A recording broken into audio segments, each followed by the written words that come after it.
Magandang araw mga manonood. Ang Harley-Davidson ay kilala sa mahabang kasaysayan at matatag na tradisyon sa paggawa ng motorsiklo. Kung tatanungin mo ang karaniwang tao kung anong makina ang nilalagay sa Harley, siguradong sasabihin niyang V-twin at tama siya. Sa loob ng dekada, ito lang ang ginagamit na makina sa Harley. Sa kasaysayan ng sikat na Amerikanong tatak na motorsiklo, naglabas ng experimental model na may V-type na 4-cylinder at may option ding V-type na 6-cylinder. Sana ito ay nauna sa debut ng Honda Magna at Yamaha V-Max. Harley-Davidson Nova. Ito mismo ang pangalan ng proyekto ng revolusyonaryong motorsiklo na nilikha upang baliktarin ang mundo ng motorsiklo. Dahil sa ilang dahilan, hindi ito natuloy. Kilalanin natin ang proyektong ito. Nasa channel ka ng Crossmoto. Enjoy sa panonood.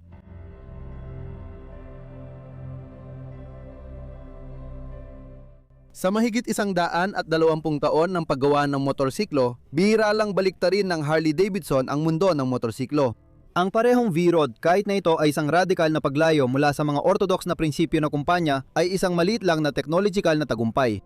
Noong early 80s, nagkaroon ng chance ang American motorcycle brand na baguhin ang mundo ng motorsiklo gamit ang bagong modelong Nova. Para maintindihan ang dahilan ng projektong ito, balikan natin ang kasaysayan ng kumpanya noong dekada 50 at 60.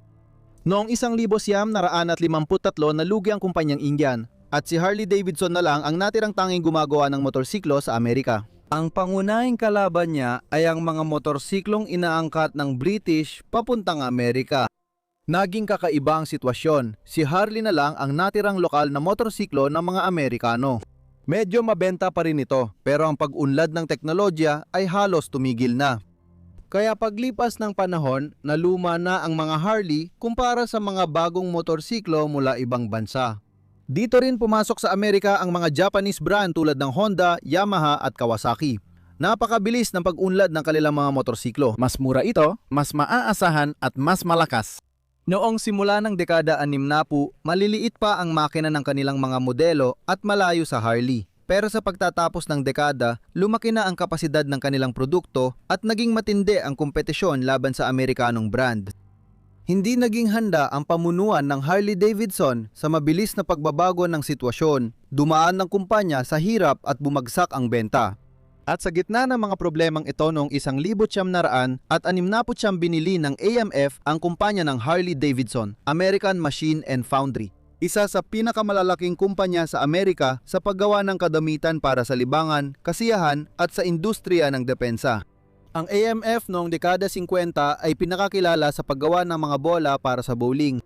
Sa totoo lang, noong 1961, itong malaking korporasyon na binubuo ng 42 pabrika at 19 na sentrong pananaliksik sa 17 bansa sa buong mundo. Ang AMF ay gumagawa ng maraming produkto mula bisikleta at tennis raketa hanggang nuclear reactor. At noong 1969 naging bahagi ng lahat ng ito si Harley-Davidson.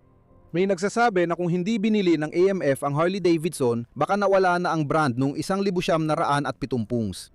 Malinaw ang layunin ng AMF, gawing mas kumikita at epektibo ang Harley-Davidson at dagdagan ang produksyon ng motorsiklo. Gayunpaman, sa simula, hindi nilapitan ng AMF ang isyu ng buo. Pinili nila ang dami kaysa sa kalidad. Pagsapit ng dekada, 70 dumoble ang produksyon, ngunit marami sa mga motorsiklo ay may depekto paglabas ng linya. May maluluwag na mani at tornilyo, tagas ng langis, mga problema sa electrical at iba pa. At hindi nagtagal, nabuo sa mga mamimili ang reputasyon na ang AMF Harley ay depektibong makina. Gayunpaman, sa kabila ng mga kakulangan, hindi puro masama ang mga taon ng AMF. Nagpakilala ang Harley-Davidson ng bagong modelo para i-modernisa ang negosyo at makaakit ng bagong mamimili. XR7 dan at 50 taong 70 isang racing na motorsiklo na namayani sa mga karera sa lupa at nagkamit ng maalamat na katayuan. Super glide ng taong 70, isa ang unang factory custom na may front suspension mula sa Sportster at frame at makina mula sa modelong FL. Mga serye ng FXE at FXR, mga unang pagtatangka na gumawa ng mas sporty at modernong Harley na naglatag ng daan para sa mga linya ng Dyna at Softail. Gayunpaman, ang pinakakapana-panabik at ambisyosong proyekto para gumawa ng kompetitibong Harley-Davidson ay nagsimula noong taong 76. Ang bagong motorsiklo ay dapat may pinakabagong mga solusyon ng kanyang panahon. Ito ay pangunahing tumutukoy sa makina, liquid cooling, overhead camshaft at sa ideal ay tig-apat na balbula bawat silindro. Pinlano na ang bagong makina sa top na bersyon ay dapat maglabas ng mga 130 hanggang 135 kabayo ng lakas. Ang numerong ito ay higit 2 beses na mas mataas kaysa sa mga seryeng Harley ng dekada 70 na sa pinakamaganda ay may 55 hanggang 65 kabayo lang. Dahil sa luma ng technical na solusyon at mahahabang stroke ng cylinder piston. Noong 76 sunod-sunod ang pagpupulong ng AMF dahil alam ng mga boss na laos ng Harley-Davidson at di na ito kayang makipagsabayan sa mabilis na pag-unlad ng industriyang Hapones. Halimbawa, ang Kawasaki Z1 noong 1972 na may 900 cc na inline-4 engine na may 82 kabayo at pinakamataas na bilis na 210 km/h ay mas mataas ng isang antas kaysa sa kahit anong Harley. Ang redesign ng 1,200 cc shovelhead engine ay hindi sapat para sa matagalang paglago ng kumpanya. May ilang mungkahing paraan para malampasan ang mahirap na sitwasyon. Una, may ideya na gumawa ng bagong V-twin para sa mga mahilig sa klasikong motorsiklo. Ang trabahong ito ay nagbunga ng makinang tinawag na Evolution. Pangalawa, isinasaalang-alang ang kagustuhan ng mga motorcyclist at karanasan ng mga dayuhang brand sa paggawa ng makina, kaya nag-alok sila ng mas makabagong konsepto para sa mga consumer na nais ng dynamic at modernong makina. Layunin ng proyektong Nova na sakupin ang pinaka-popular na niche sa mundo ng motorsiklo sa iba't ibang laki ng makina. Kulang lang talaga si Harley-Davidson sa mga inhinyero at designer para sa ganitong proyekto. Oo, marami sa kanila ay mahilig sa motorsiklo, pero hindi lahat ay may kaugnay na pinag-aralan at kulang din sila sa bilang. Ang AKB Harley-Davidson ay nakatuon sa Evolution Engine na may 2 uri ng displacement. Hindi na posible na bigyan pa na mas malakihang proyekto ang design bureau. I-delegate na lang ang proyekto. Nag-request si Harley sa 3 kumpanya at pinili nila ang English na Ricardo at German na Porsche. Nilagdaan ang kontrata noong 1979. Porsche ang nagdisenyo ng makina at transmisyon ng Nova, habang sa Milwaukee ginawa ang lahat ng chassis development at testing. Kaya hindi V-Road ang unang Harley na ginawa ng mga Aleman. Sa proyekto ng Nova, ginamit ang prinsipyo ng modular na disenyo. Bilang base, pinili nila ang silindro na may 200 at 250 cc na opsyon. Dito, gumawa sila ng 3 uri ng carter at crankshaft na pinagsama ng 60 degree na anggulo ng mga silindro. Mula sa modular na disenyong ito, kung saan ang mga piyesa ay lubos na pinag-isa, maaaring makabuo ng V-twin na 400 at 500 cc V4 na 800 at 1,000 kubiko at V6 na 1.2 at 1.5 litro. Sa diameter ng mga silindro na 66 at 74 mm, ang stroke nila sa parehong kaso ay 58. Ang mga makina ay short stroke at kayang umikot hanggang 10,000 RPM. Sa usapin ng gas distribution, pinili nila ang 2-valve scheme na may overhead camshaft. Ngunit ang disenyo ng mga ulo ay ginawa para pwedeng i-adapt sa 4-valve scheme. At ngayon, ang top of the line na 1.5 litro na V6 gamit ang 4-valve na mga ulo ay dapat magkaroon ng potensyal na 100 at 35 HP na maximum na lakas. Sa dami ng pagpipilian sa displacement ng makina, natutugunan ni Harley-Davidson ang pangangailangan ng merkado sa Amerika at napapanatili ang presensya nito sa mundo. Inaaral ang iba't ibang disenyo at tinitingnan ang kagustuhan ng mamimili tulad ng pagpili sa transmisyon, kadena, kardang o sinturon. Iminungkahi ring ilagay ang V-twin ng pahaba sa frame para mapadali ang paglalagay ng kardang. Gayunpaman, pinili nilang gamitin ang sinturong nasubukan na at nagamit sa FLT model noong 1970. Sa umpisa, ang disenyo ng Nova ay dapat makabago at nakabase sa pinakamahusay na banyagang motorsiklo. Ngunit nag-ambag din si William Godfrey Davidson, apo ni William Gerbert Davidson, isa sa mga nagtatag ng kumpanya. Mas gusto niya ang klasikong motorsiklo at para sa kanya, kalapastanganan ang radiator sa harap.